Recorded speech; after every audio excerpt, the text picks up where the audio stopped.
तानाशाही नहीं चलेगी, पुरानी नियमावली बहाल करो।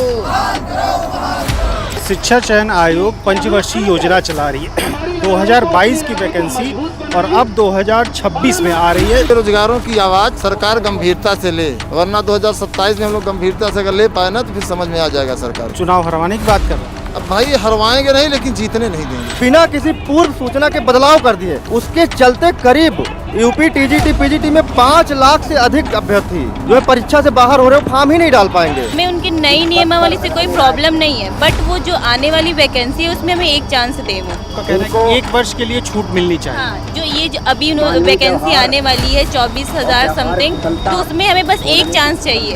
नमस्कार, मेरा नाम हुआ राजन कश्यप। आप देख रहे हैं खबरों की बतंगड़। अभी हमारी मौजूदगी प्रयागराज के चर्च हाउस के पास है, जहाँ पे धरना स्थल है। यहाँ पर विद्यार्थियों और जो इसके उम्मीदवार हैं, इन्होंने टीजीटी पीजीटी को लेकर के नई नियमावली को लेकर के वो अपना धरना प्रदर्शन कर रहे हैं और सरकार से अपनी मांग कर रहे हैं कि नई नियमावली के तहत जो छात्र लोग छट गए हैं उनको पुरानी नियमावली जो जिसके तहत में वो अप्लाई कर सकते हैं, जिसके तहत में उन अपनी योग्यता को साबित कर सकते हैं, नौकरी पा सकते हैं, वो पुरानी नियमावली 1 वर्ष के लिए वो लागू कर दिया जाए। यह पूरा मामला जो है क्या है, किस तरह से है, क्या नई नियमावली है, पुरानी नियमावली कैसे थी, क्या थी, इस सारे मुद्दे को समझते हैं। हमारे साथ यहाँ पे जो उम्मीदवार लोग हैं उनसे बातचीत करते हैं और समझते हैं। क्या नाम हुआ अभी आपका? मेरा नाम भानु शुक्ला है। आप क्या करते हैं? यहीं प्रयाग के हैं या बाहर से आए हैं? मैं बहराइच से हूँ सर।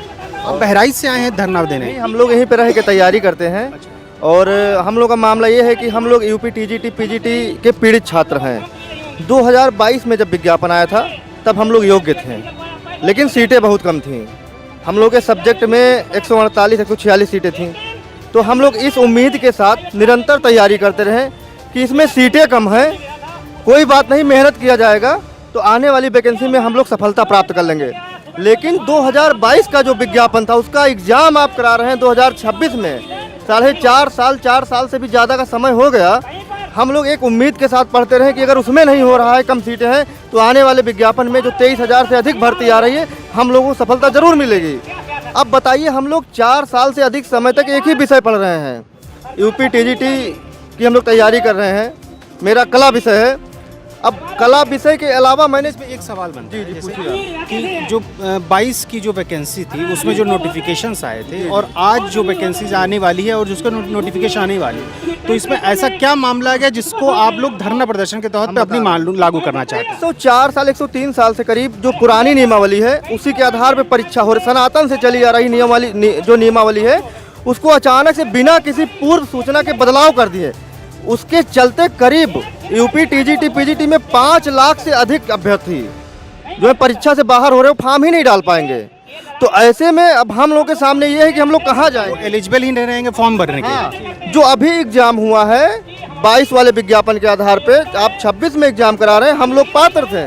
और जो लड़के चयनित होकर जाके पढ़ाएंगे, अभी तक पढ़ा रहे हैं उसी डिग्री पे, वो लोग योग्य हैं और हम लोग आने वाले विज्ञापन में अयोग्य हो गए हैं। तो नई नियमावली में ऐसी क्या प्रावधान किए गए हैं जिसके तहत आप लोग की छटाई हो गई?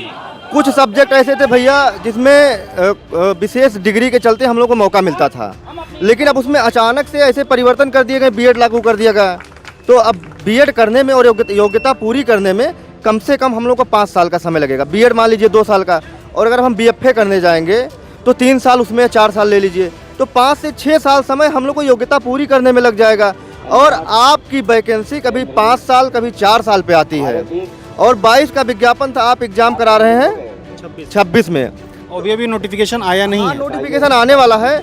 और मैं आपको बताना चाहता हूं कि यहाँ के जो अपर शिक्षा निदेशक कामताराम पाल जी हैं, हम लोग 11 तारीख से 15 तारीख तक धरना दिए कंटिन्यू।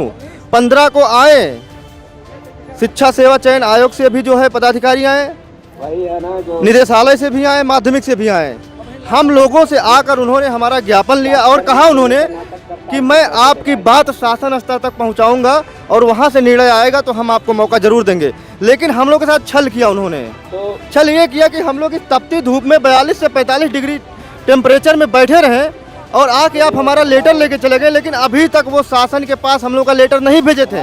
जब कल हम लोग खून से मुख्यमंत्री जी को पत्र लिखने के लिए मजबूर हो गए, सबका ब्लड निकाला जाने लगा, इसके बाद हम लोगों की मांगों को माननीय मुख्यमंत्री जी तक भेजने का ये तब भेजे हैं। तो ऐसे कामता जो पाल हैं, इनके लिए एक शायरी है कि जुल्म करती ये जवानी भी नहीं मांगोगे, जुल्म करती भी ये जवानी भी नहीं मांगोगे, खून में अपने रवानी भी नहीं मांगोगे, मेरे मिट्टी के घरौंदों पे बरसने वालों मैं जो गरजूंगा तो पानी भी नहीं मांगोगे। तो ऐसे अयोग्य लोग बैठे हैं, ऐसे भ्रष्टाचारी लोग हम लोग के भविष्य के साथ खिलवाड़ कर रहे हैं।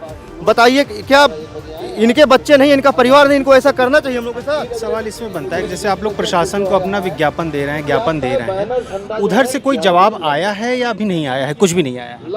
नहीं, देखिए 11 से कंटिन्यू हम लोगों का धरना प्रदर्शन यहाँ चल रहा हुआ है और 15 तारीख का जैसे हमारे छोटे भाई ने बताया कि वो विवश होके आए और ज्ञापन लिए, उन्होंने कहा, वादा किया यही मीडिया के सामने कि हम आपकी बात सरकार तक पहुंचाएंगे। विडंबना रही कांताराम पाल जी की, और हम लोगों का दुर्भाग्य रहा कि वो लेटर अपने पास रखे और शासन तक बात भी नहीं किए।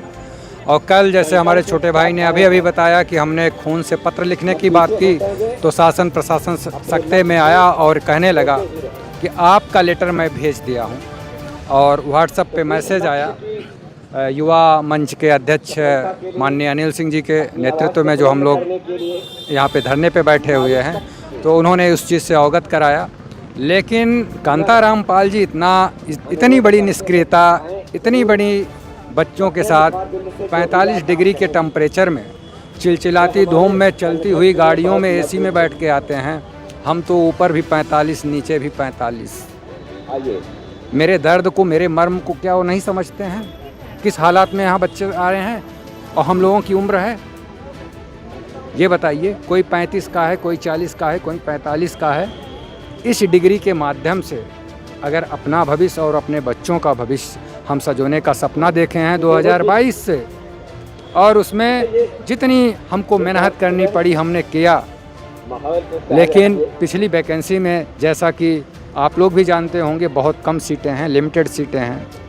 25,000 के आसपास? नहीं, हम 25,000 की बात नहीं कर रहे हैं, 2022 की वैकेंसी की बात कर रहे हैं। और ये देखिए, विडंबना ये भी है कि 3-4 जून को जिस नियमावली के तहत हम योग्य थे, आने वाले जुलाई महीने में विज्ञापन में हम अयोग्य हो जा रहे हैं। हमारी अयोग्यता सिद्ध कर दी रही है। मैं कह रहा हूँ शासन प्रशासन जो भी है, अभी राजनीति में ही आ जाए कि 5 साल का सामाजिक कार्यकर्ता के रूप में काम करके आइए, तब हम आपको विधानसभा का टिकट देंगे, तो अटेंडम ला देंगे। और जिस प्रावधान को लाना चाहते हैं 5 वर्ष लगेंगे, 3 साल बीए में, 2 साल बीएड में।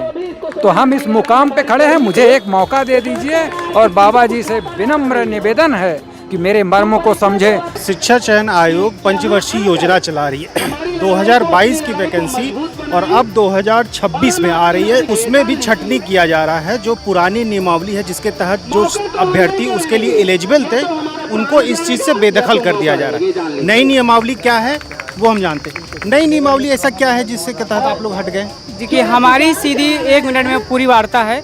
अभी आज 24 जून है, 24 जून 2026।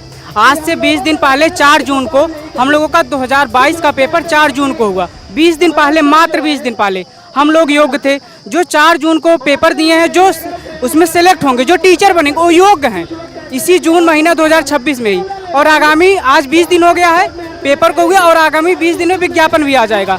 यानी 40 दिन के अंतराल पे जो विज्ञापन आएगा उनको अयोग्य कर दिया जा रहा है। और 40 दिन पहले जो पेपर दे करके हो रहे हैं, योग्य हो रहे हैं। इसमें लगभग एक अनुमानित तौर पर कितने छात्र हैं जो इससे बेदखल हो जाएंगे? कम से कम 5 लाख से अधिक छात्र प्रभावित होंगे इससे। 5 लाख छात्र, अगर आप एक परिवार में 5 लोग भी रख रहे हैं, तब भी 25 लाख छात्र कम से कम प्रभावित हो रहे हैं। 25 लाख व्यक्ति एक इस केवल नोटिफिकेशन से प्रभावित। ये जानिए कि जैसे 2022 की भर्ती है, 26 में पेपर हुआ, 4 साल कोई छात्र उसी को पढ़ा है, ठीक, 4 साल पढ़ा, और उसको अब जब मौका मिल रहा है एक नई भर्ती का, अभी 148 पदों पर भर्ती थी, अब लगभग 1100 पदों पर आ रही। जब वो 4 साल पढ़ा, उसी को अब मौका एक नए पैमाने पर मिलने जा रहा है, तब उसको अयोग्य घोषित कर दिया जा रहा है। आपका समर्थन कोई राजनीतिक पार्टी नहीं कर रही, विपक्ष पार्टियां आप लोग का समर्थन में नहीं आ रही हैं? नहीं, हमें राजनीतिक मुद्दा नहीं रखना, बस हमको अपनी लड़ाई लड़नी है।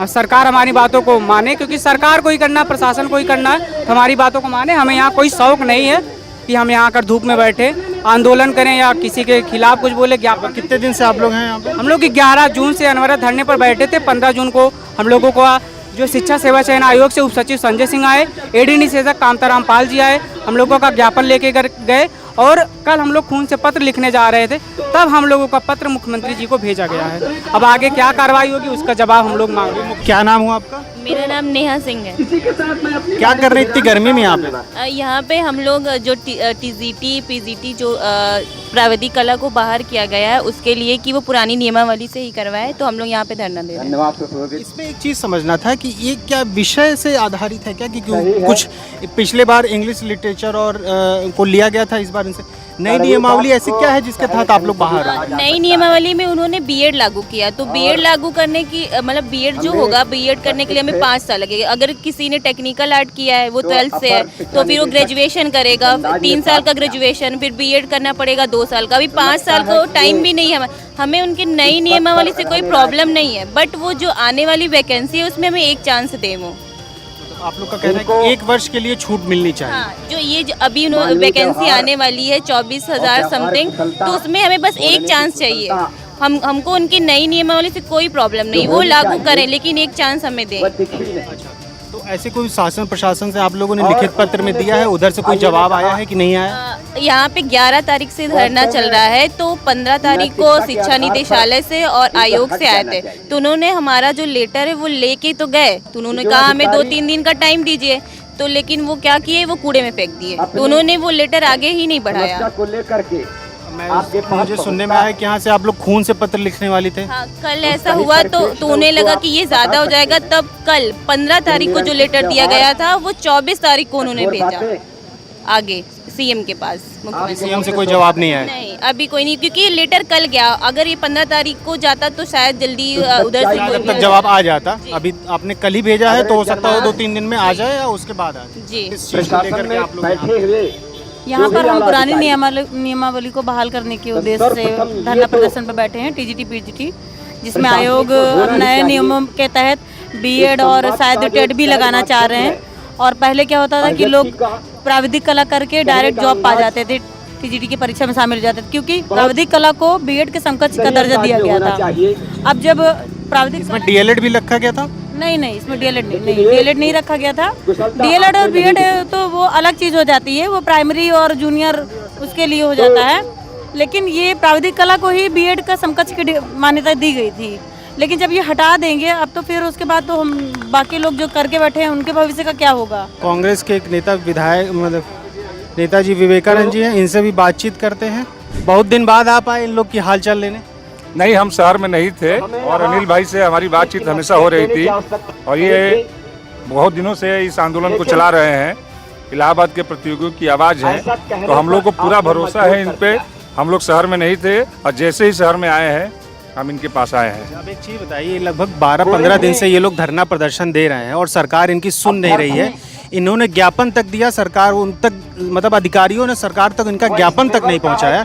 इस चीज़ को आप कैसे देख रहे हैं? देखिए, आप जान ही रहे हैं, जब से ये सरकार आई है तब से लगातार नौजवानों का शोषण हो रहा है। नौजवानों के साथ, उनके सपनों के साथ खेला जा रहा है। पर्चा आउट होता है, पेपर लीक होता है, नौजवानों के भविष्य के साथ खेला जा रहा है। सबसे बड़ी बात यह है कि जो लाखों नौजवान जो एक संस्था है जिस पर भरोसा करते हैं, विश्वास करते हैं और उस विश्वास के साथ अपना सपना पूरा करने के लिए 8x8 के कमरे में तपस्या करते हैं, उन सपनों से खेला जा रहा है। उस भरोसा को तोड़ा गया है, क्योंकि कोई ऐसा एग्ज़ाम नहीं है जिसका पर्चा लीक नहीं होता हो। इस सरकार की मंशा ही नहीं है नौजवानों को रोजगार देने की, और एक पूरा इकोसिस्टम सरकार ने खड़ा किया है पैरेलल, जो हर परीक्षाओं की भर्ती परीक्षा को लीक करता है पेपर और पैसा लेकर भ्रष्टाचार करके अपने लोगों को उसमें शामिल करता है। लगातार उत्तर प्रदेश में अनिल भाई हैं, युवा मंच चला रहे हैं, और भी प्रतियोगी छात्र संगठन हैं जो अलग अलग मोर्चे पर अलग अलग तरीके से, कोई टीजीटी के लिए लड़ रहा है, कोई पीजीटी के लिए लड़ रहा है, कोई यूपी पीएससी के भ्रष्टाचार के लिए लड़ रहा है। कोई यूपीएसआई के लिए लड़ रहा है, लेकिन आप देख रहे हैं नौजवानों की आवाज़ को कुचला जा रहा है, दबाया जा रहा है, इन लोगों को धमकियाँ दी जाती हैं। सरकार तो कहती है कि नौजवानों की सरकार है। कहने के लिए सिर्फ है कि नौजवानों की सरकार है, वो लोग ये कहते हैं कि नौजवान नौकरी के लिए नहीं, पकौड़ा तलने के लिए है। उनके हिसाब से पकौड़ा तलना रोजगार है। आपको याद होगा योगी जी मुख्यमंत्री थे, कुंभ का हुआ था, मोटरसाइकिल से लोग यहाँ स्थानीय लोग पैसा कमाए थे। उन्होंने क्या किया, लड़के प्रतियोगी छात्र वहाँ पैसा कमा लिए। बताइए, प्रतियोगी छात्रों के पास इतना काम था कि इतना समय था कि बाइकें नहीं हैं, पैदल चलते हैं, साइकिल से चलते हैं, 5,000 किराया है रूम का, घर से 6,000 7,000 आता है, बिस्किट पानी खाकर यहाँ का प्रतियोगी छात्र पढ़ाई करता है अपने सपनों को पूरा करने के लिए। लेकिन ये सरकार जगती नहीं है और उल्टे छात्रों को यह आरोप लगाया जाता है कि ये लोग मोटरसाइकिल से सवारी ढो के पैसा कमाए हैं। ये काम रह गया है छात्रों का। छात्रों को जिस चीज़ के लिए हम तपस्या कर रहे हैं, जिस चीज़ के लिए हम लोग यहाँ पर संघर्ष कर रहे हैं, लड़ाई लड़ते हैं सड़क पे, अब यहाँ पर आंदोलन कर रहे हैं, मैं दावे के साथ कह सकता हूँ कि अनिल भाई को न जाने कितने थ्रेट आते होंगे प्रशासन की तरफ से। आपका घर गिरा देंगे, आपके पिताजी के ऊपर मुकदमा कर देंगे, आपका भाई नौकरी कर रहा है उसको सस्पेंड करा देंगे। मतलब आप कह रहे हैं कि सरकार धमकी देती है इस तरह की? खुलेआम धमकी देती है। और आप देखिए ना, आए दिन तो सड़क पे क्या होता है। अभी इलाहाबाद में जब एक प्रोटेस्ट हुआ था, उस प्रोटेस्ट में सारे 3 कोचिंग संस्थानों को सील कर दिया गया। जो छात्र आंदोलन कर रहे थे, लीड कर रहे थे उस मूवमेंट को, उनको जेल भेज दिया गया और उनको जेल भेज दिया गया और कई दिनों तक जेल में रखा गया। यहाँ से लखनऊ जेल ले जाया गया, इनको भी जेल भेजा गया है। ये अनिल हमारे साथी हैं, हम लोग के साथ आंदोलन किए हैं, इनको भी कई बार जेल मिला है, कई बार थ्रेट मिला है। तो ये सरकार सोचती है कि जो भी आवाज़ इनके खिलाफ उठे अपने हक और हकूक़ के लिए, उसको क्रश कर दिया जाए, दबा दिया जाए, चाहे जैसे। आप क्या कहना चाहेंगे? अब हम तो यही कहना चाहेंगे भाई, बेरोजगारों की आवाज़ सरकार गंभीरता से ले, वरना 2027 में हम लोग गंभीरता से अगर ले पाए ना तो फिर समझ में आ जाएगा सरकार को। तो आप चुनाव हरवाने की बात कर रहे हैं? अब भाई हरवाएंगे नहीं, लेकिन जीतने नहीं देंगे, इतना तो पक्का है।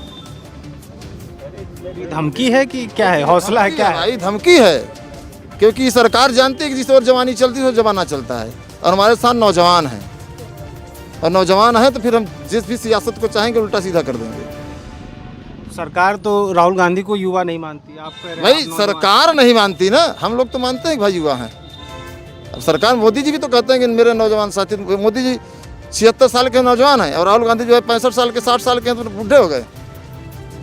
बताइए, वो तो देखिए राजनीति में यही ट्रेलर चल रहा है कि जाति में घुसेड़ दो, धर्म में घुसेड़ दो, चंदा के पीछे दौड़ो, यही टोटल चल रहा है। शिक्षा, स्वास्थ्य, रोजगार की बात सरकार नहीं कर रही है, सरकारी सिस्टम को ध्वस्त कर रही है। और ये जो नियमावली बदली गई है, काहे लिए बदली गई है? भारतीय जनता पार्टी में आप किसी भी सांसद विधायक को देखिए, सबके पास BEd college, PG college, degree college है। उनको मोटी कमाई हो और सरकार को चंदा दे, इसलिए किया जा रहा है कि नौजवानों के ऊपर कि बड़ी बड़ी डिग्री खरीदो।